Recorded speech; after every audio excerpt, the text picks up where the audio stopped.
Alors, pour trouver les épargnants, il va falloir trouver d'autres sources. Cela étant, si vous voulez, quand les taux sont bas, ils sont bas. Ils sont bas dans l'assurance vie, ils sont bas sur le livret A. L'immobilier, on peut craindre pas mal de choses sur l'immobilier, sur son évolution au cours des prochaines années. Donc, je pense que jusqu'à maintenant, on a eu des regroupements au niveau des CGP, on a eu des créations de plateformes. Ces créations de plateformes étaient toutes spécialisées financières. Les regroupements étaient des regroupements entre CGP, par exemple. C'est-à-dire que c'était des regroupements, je dirais, intramétiers.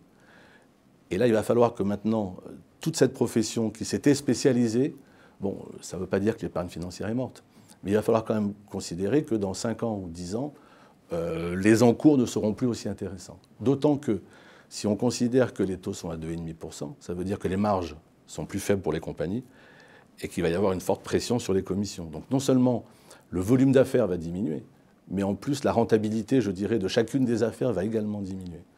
Donc il va falloir que tous ces réseaux s'organisent, un petit peu à l'instar de ce qu'ont fait les banques d'ailleurs, qui ont commencé par en effet vendre des bons de capitalisation, après ils ont vendu de l'assurance vie, après ils ont fait de la prévoyance, ils ont fait de la santé, maintenant ils vendent de l'IARD. Bref, ils évoluent au fil du temps. Or aujourd'hui encore, pour 80% de la population qui était spécialisée épargne financière, elle ne fait que de l'épargne financière. Donc il va falloir qu'elle travaille, à mon sens, sur 2 niveaux. Un, sur la productivité de leur activité actuelle, et 2, à essayer d'évoluer vers d'autres types de produits tels que la santé, la prévoyance. Enfin, la prévoyance plutôt, je dirais, dans ce sens, et la santé.